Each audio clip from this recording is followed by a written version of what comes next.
എല്ലാവർക്കും ടോണിച്ചേട്ടൻ വ്ളോഗ്സിലേക്ക് സ്വാഗതം. ഇന്ന് നമ്മൾ പരിചയപ്പെടാൻ പോകുന്നത് വിക്കർ ബാസ്ക്കറ്റാണ്. നമുക്കറിയാം, അടുക്കളയിൽ ഒഴിച്ചുകൂട്ടാൻ പറ്റാത്തൊരു സംഭവമാണ് സവാളയും ഉള്ളിയൊക്കെ അല്ലേ.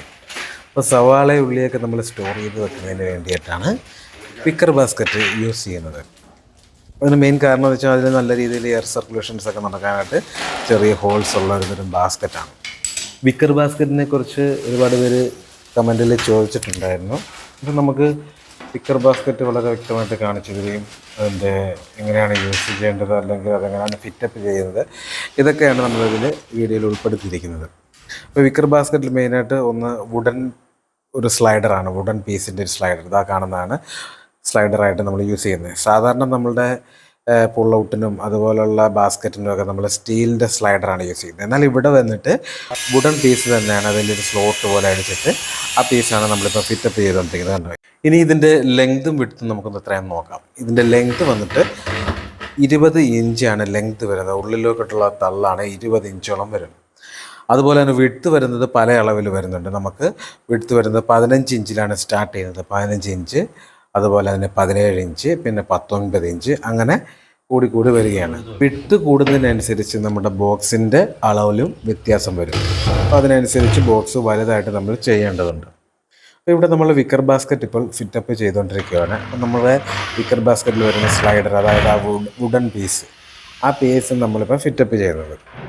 അത്യാവശ്യം നല്ല ക്വാളിറ്റിയിലുള്ള ഒരു വുഡൻ പീസാണ് ഈ വരുന്നത്. അത്യാവശ്യം നല്ല രീതിയിൽ പോളിഷ് ചെയ്ത് നല്ല ഫിനിഷിംഗ് ആയിട്ടുള്ള തന്നെ വുഡൻ പീസാണ്. ഇതിലോട്ട് നമ്മൾ ആ കാണുന്ന സ്ക്വയർ ഷേപ്പിൽ കാണുന്ന ആ ഫ്രെയിം നമ്മൾ കയറ്റിയിടുകയാണ് ചെയ്യുന്നത്. ഈ ഫ്രെയിമിൻ്റെ അകത്താണ് നമ്മുടെ ബാസ്ക്കറ്റ് സീറ്റിംഗ് ആയിട്ട് ഇരിക്കുന്നത്. അപ്പോൾ നമ്മളിതിപ്പോൾ ഏകദേശം സ്ലൈഡറിൻ്റെ വർക്കെല്ലാം കഴിഞ്ഞ് സ്ക്രൂ ഒക്കെ പിടിപ്പിച്ചു. ഇപ്പോൾ നമ്മൾ ചെയ്തുകൊണ്ടിരിക്കുന്നത് വിക്കർ ബാസ്ക്കറ്റിൻ്റെ സ്റ്റോപ്പർ പിടിപ്പിക്കുന്ന രീതിയാണ്.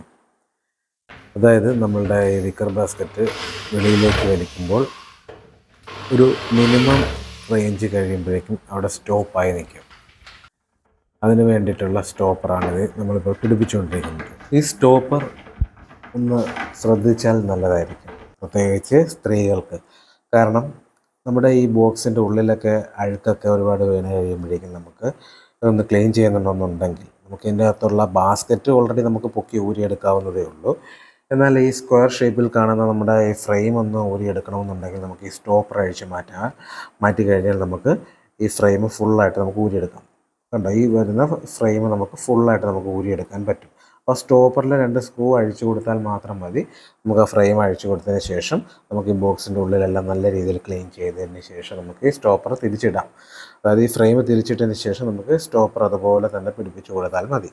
അതുകൊണ്ട് ഒന്ന് പ്രത്യേകം ശ്രദ്ധിച്ചിരുന്നാൽ വളരെ ഉപകാരപ്പെടുന്നൊരു കാര്യമാണ്. വിക്കർ ബാസ്ക്കറ്റിനെ കുറിച്ച് നമ്മൾ ചെറിയൊരു വീഡിയോ ആണ് ഇന്ന് ഇട്ടിരിക്കുന്നത്. അപ്പോൾ അതിനകത്ത് എന്തെങ്കിലും ഡൗട്ട് ഉണ്ടെങ്കിൽ കമൻറ്റ് ചെയ്യാൻ മറക്കരുത്.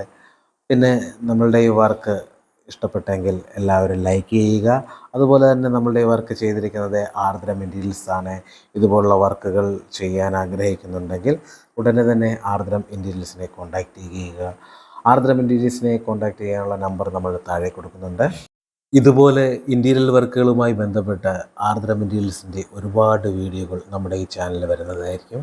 അതുകൊണ്ട് ചാനൽ എത്രയും വേഗം സബ്സ്ക്രൈബ് ചെയ്യുക, ലൈക്ക് ചെയ്യുക, ഷെയർ ചെയ്യുക. അപ്പം അടുത്തൊരു അടിപൊളി വീഡിയോയുമായി ടോണിച്ചേട്ടൻ വ്ളോഗ്സ് വീണ്ടും വരുന്നതായിരിക്കും. നന്ദി.